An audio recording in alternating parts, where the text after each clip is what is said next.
Bola Tinibu of the ruling party has emerged as the victor in Nigeria's election, which was considered to be the most fiercely contested election since the end of military rule in 1999.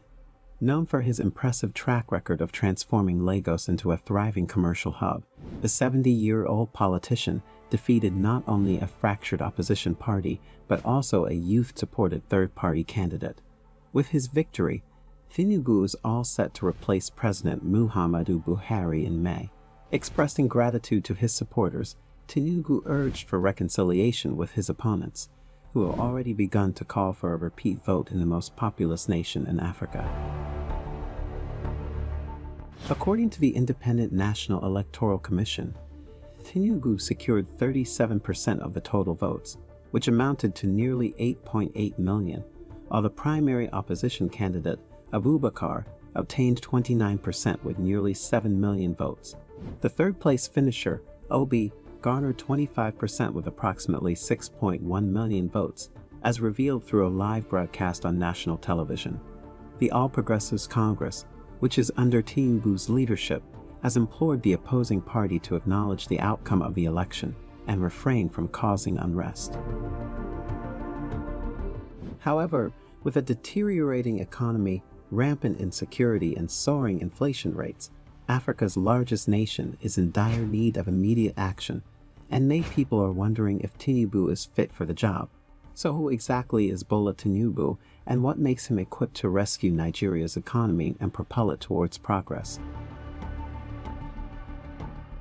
Bola Tinibu, widely known as the political godfather, is a master strategist and influencer who has made an indelible mark on Nigerian politics. Hailing from the southwestern region of the country, Tinibu is a Yoruba-speaking Muslim whose mother, Abibatu Mogaji, was a successful trader that eventually rose to become the revered Iyaloja, mother of the market of Lagos State. Tinibu's academic journey began at St. John's Primary School in Aroloya, Lagos, and Children's Home School in Ibadan, before he headed to the United States to pursue an accounting degree. In 1979, he earned a Bachelor of Science in Accounting and went on to work for several American firms, including ExxonMobil, where he held the position of treasurer. Prior to serving as a senator and later as governor of Lagos State between 1999 and 2007, Tinibu was an active political campaigner. He was forced into exile by military dictator Sani Abacha, alongside numerous others, for advocating for a return to democracy in 1999.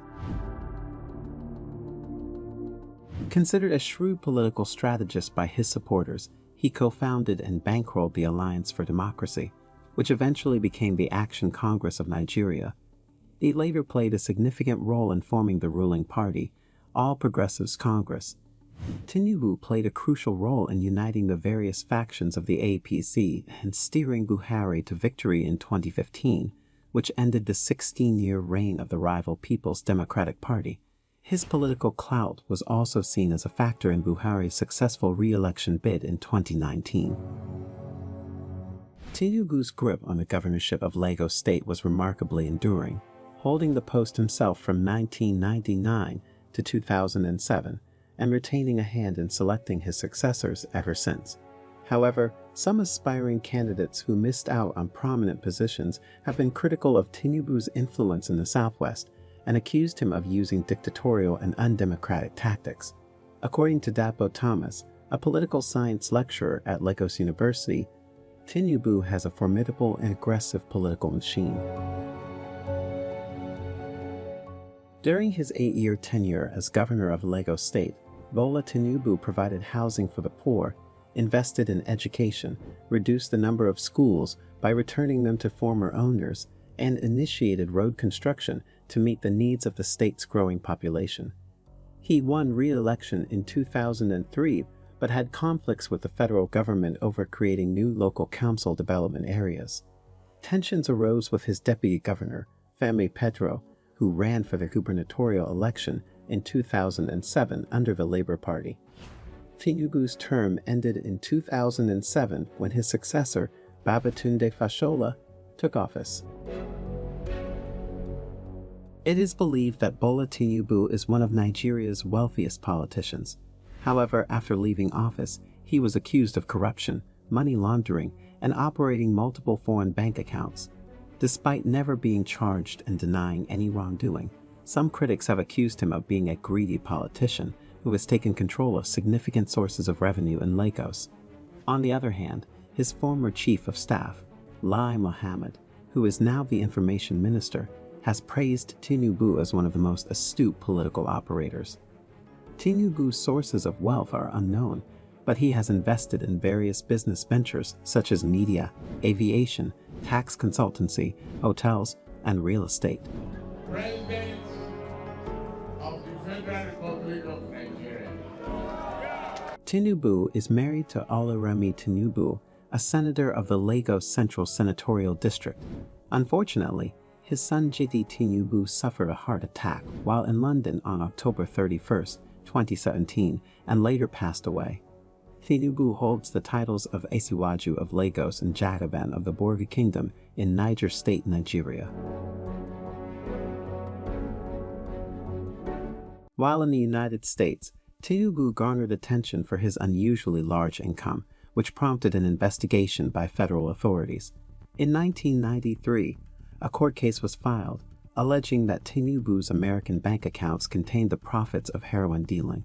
As a result, his assets were frozen, and the American government claimed to have probable cause supporting their case. Later that year, Tinibu reached a settlement with the government, whereby he forfeited approximately $460,000. According to court documents and subsequent reporting on the case, Tinibu acted as a courier for two heroin dealers based in Chicago during the early 1990s. Tinibu is widely seen as an influential figure in Lagos politics and has been referred to as the Godfather of Lagos. This was highlighted in a 2015 documentary, The Lion of Bourdillon, which exposed his political and financial control over the city-state. Tinibu filed a libel suit against the producers, and the documentary stopped airing. However, his overbearing nature towards successors has been noted, including reports of falling out with Fashola over his re-election. As the political season heated up in Nigeria, Mr. Tinibu's health came under scrutiny, with some questioning whether his age had taken a toll on his physical and mental well-being. While his opponents are quick to point out his various gaffes and speech impediments, his supporters were confident that he's still got what it takes to lead the country, dismissing the concerns as baseless. Despite facing numerous controversies, Tinibu has a strong base of supporters who believe in his leadership. They point to the remarkable successes of Lagos, which is now the most viable economy in Nigeria and could rank among Africa's top 10 economies if it were an independent country. However, some critics argue that the pro-Tinibu narrative overlooks the welfarist politics of Lateef Jakande, who established the groundwork for the city's growth. Nigeria's elections were largely peaceful, setting an encouraging precedent for future elections across the African continent. However, serious concerns have been about the fairness and accuracy of the results. With many unanswered questions and allegations of irregularities, some Nigerians are calling for re-elections.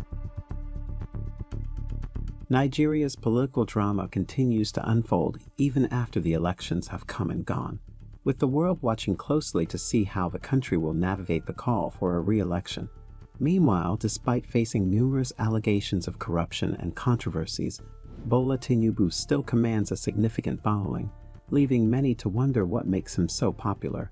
As observers speculate on the kind of impact he could have on the international economic landscape, only time will tell what kind of leader Tinibu will ultimately be. If you enjoyed this video, do check out